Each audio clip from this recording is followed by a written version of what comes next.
Hello everyone, my name is Lily Merchaud. I'm Brianna Hales. I'm Grace Rooks. And I'm Danielle Shemtov. And we are Soundbite, a web and application platform where users can listen to, discuss, and share their thoughts on their favorite local podcasts.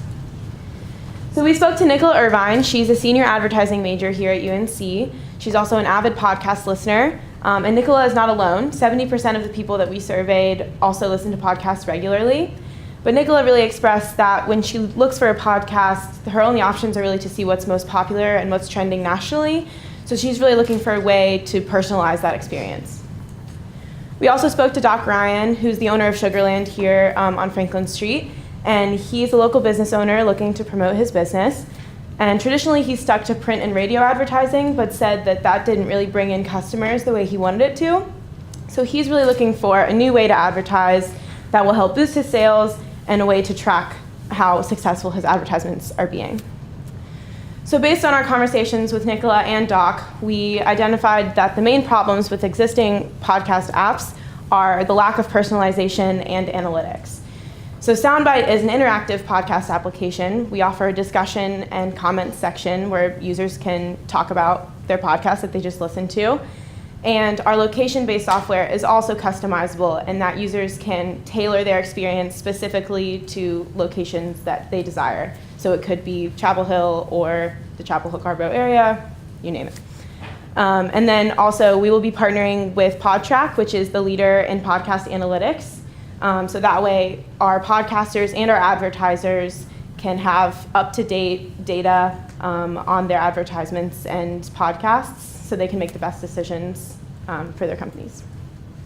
So we're entering a very growing space with podcasting. 67 million Americans listens to podcasts monthly, which is up 14% from last year. Additionally, podcast revenue in 2017 is estimated to be 220 million, which is double what it was last year. So Nicola is really excited to download our app. The first step is she's going to fill out a quiz where she'll fill out her demographic information as well as the types of content that she'd be interested in receiving. Then she'll be able to set her radius based on her location. She can make this as specific as she wants. She can even make it just campus if she lives in a dorm, for example. So after that, she'll receive a notification for podcasts that meet her interest areas that are in her geographic radius. She'll be able to listen to the podcast, and when she's done, she'll be able to comment and engage in a discussion with other users on that podcast. So this is where Doc Ryan comes in and other advertisers like him. They will have the option, based off of the data that we get from our analytics, to choose to pay for ad spots or sponsored stories. If he goes the ad spot route, we will help him create a 15 to 30 second spot that will play before or after podcasts. And then those podcasts will include codes that students can use to go into these stores and get discounts on products. If he goes the sponsored story route, then we will sit down with him, customers, and people that he works with to create a compelling customer story that really encompasses his brand. We're going to acquire customers in a few ways. Our biggest one will be social media marketing, and then we're going to also do a lot of community-based outreach. So we'll come on campus, set up tables, and give out stickers and things like that in exchange for students downloading our app.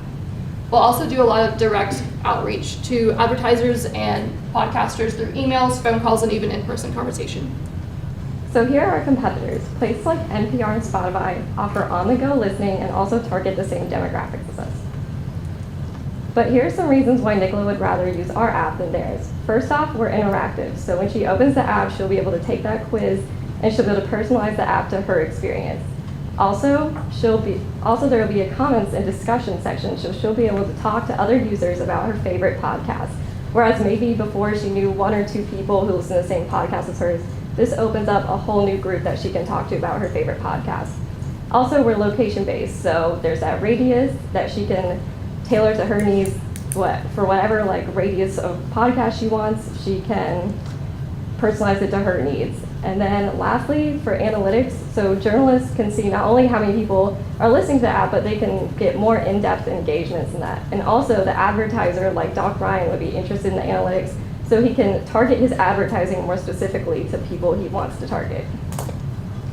So for our financial viability, in the first year, we're gonna probably have $23,000 in expenses, but we're gonna break even by the end of the second year and hopefully make $15,000 in profits in the third year.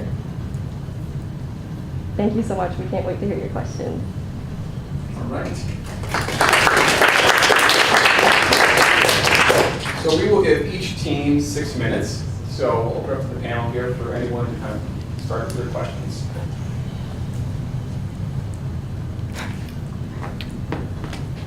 So don't be shy. So I'll start. You list platforms like iTunes as a competitor. So you're essentially asking the user to use your platform over something that's baked into one of the most popular technologies out there. Do you have any intention on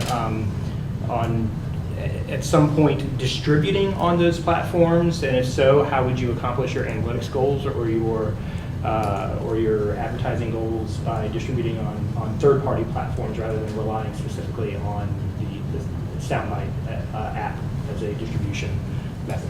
Yeah, so as far as distribution, we're not the ones producing the podcast, so that would be up to the producers of the podcast where they would want to host their podcasts.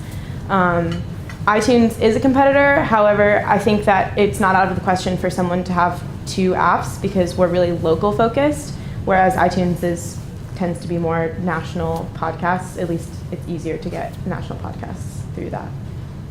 So in a world where most people only use 6 apps and you're trying to get on that space, how would you expand that besides just social media marketing? So that is a question we have not yet discussed, but it's something we are willing to look into in the future. So you had talked about just now that the podcasters have the option of putting their work on various platforms. What incentive does the podcaster have? Are you going to give them a share of the revenue from advertising? So one of the things that our app has is PodTrack, and that tracks analytics across all platforms. So even if they have a podcast on iTunes or on Spotify, they can use our analytics to track analytics through those and on our app. So that's a unique. So through that partnership, or so through like choosing to put their podcast on our application, they're also benefiting from getting that sort of, I guess, subscription, or they would otherwise have to pay for it separately. They're getting that through us. And then there was a second part of your question there. I guess the second part then is related to that. How does the partnership with PodTrack work in terms of, are you paying them? Are they being paid through the advertisers who are tracking it? Yeah, so currently PodTrack has a free, you have the option to do a free trial or use their services for free or partially use their services. And then also there's an option to pay to get more data. So, I'm sorry, can you repeat that? Are you paying PodTrack? Yeah, so that's what it was. So they would be receiving, part of the just general revenue that we're making on like advertisements and other podcasts. We'd also be directly leading a lot of our podcasters to use that one analytics platform as opposed to other analytics platforms, so that's a big incentive for them. So are users able to also download the podcast onto their device and listen to later rather than streaming only? And if so, how can PodTrack track that the audio file has been played when it's being hosted locally on your device? So there's no offline section to download. You can choose to download it, but that would still be running through the app, if that makes sense. And then they would be able to track it that way.